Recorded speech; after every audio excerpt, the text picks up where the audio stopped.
Hi, I'm John for Choose Mental Health. Today I want to talk about differential diagnosis. We've spent a lot of time talking about how to recognize different disorders that might be active in your life or the life of a loved one. However, you want to make sure that you don't misdiagnose yourself or somebody else. And this is important in mental health to look at the different symptoms that might show up in multiple disorders and not come up with the wrong answer. Also, you see a lot of times in Psychology 101 classes in university that students will think, I've got this and I've got that because they recognize signs and symptoms in their own life. But one important aspect of differential diagnosis is recognizing that severity and the impact that these symptoms have on your life play an important role in whether or not you actually have a disorder or are just experiencing parts of normal life.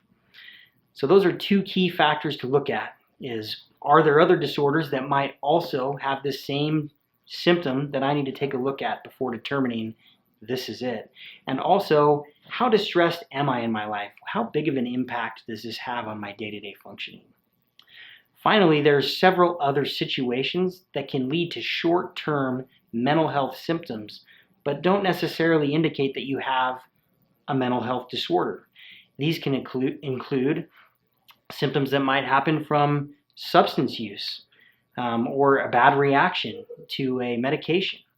They may involve a medical condition that could impact your mental health functioning while it's impacted, like diabetes. You might have a situation where trauma or relationships have created differences in that moment that will be transient and change over time.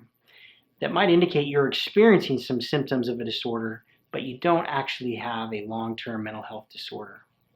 Because there are so many factors involved in recognizing whether or not you actually have a disorder, it's critical that you consult with a mental health professional who can review all of these different options before determining what your diagnosis is.